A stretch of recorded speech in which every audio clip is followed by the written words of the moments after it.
Hello, best friend. Daraan na tayo. Bakit ba ganito na yung study notebook? Kasi binilihan ako ng bago. Ito yung kokopyahin natin. Okay.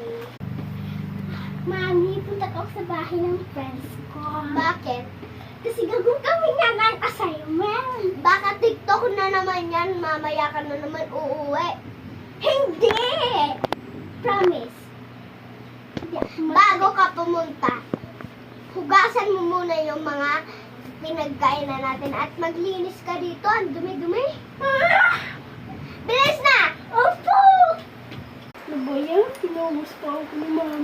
Anong nireklamo mo dyan?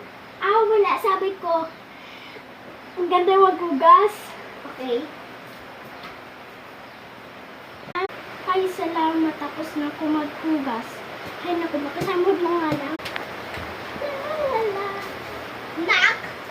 Tapos ka na ba maghugas? Opo, nagsasamod lang ako. Ako eh. At tiklukin mo yung mga damit natin at magsablay ka. Ha? Sige. Tapos, labhan mo yung mga labahan. Oo? Okay. Dryer mo na lang. Opo. Ay, salamat. Tapos na nang